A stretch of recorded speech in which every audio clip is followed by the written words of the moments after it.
Investors and businesses, large and small, have been left hanging by this election result. Big issues like the future shape of broadband, who pays for parental leave and how to tackle climate change are no clearer. The market certainly seems to think that the resource tax is over, with the miners the big winners today. Here's Ben Worsley.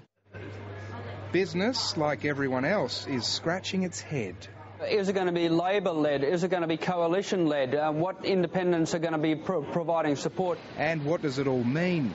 For a start, uncertainty, and that isn't welcome in this end of town. Markets don't like uncertainty, and they do tend to drift potentially lower often until we get a final result. But the Australian markets were largely flat. I think most yesterday in the markets would have expected a very large drop today. 1 or 2% was being bandied around first thing this morning, but it just didn't eventuate. The All Ordinaries closed just 2 points down as investors sat out. The ASX 200 dropped by the same margin. Clearly those big pieces of policy around the mining tax and the national broadband network, the increase to the superannuation levy under the ALP's policies, what happens to school infrastructure programs, all these things have a huge impact on GDP, on inflation and in turn interest rates. So until we get some clarity, it's very hard to make a bigger picture macro bet, and as a result that money does tend to stay away in the short term.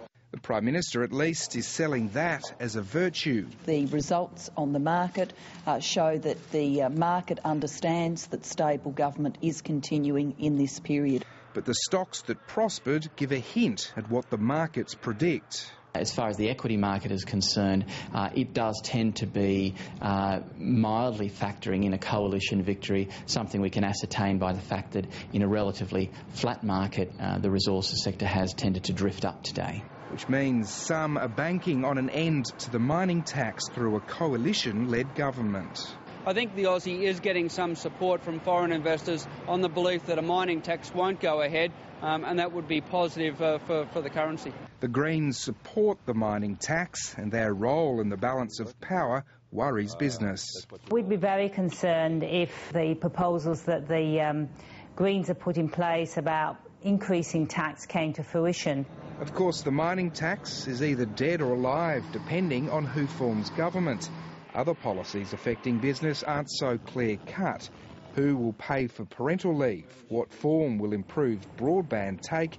And what company tax cuts will be offered and when? Any balance of power party needs to ensure that it operates on a pragmatic basis with the Australian government. Whoever that may be.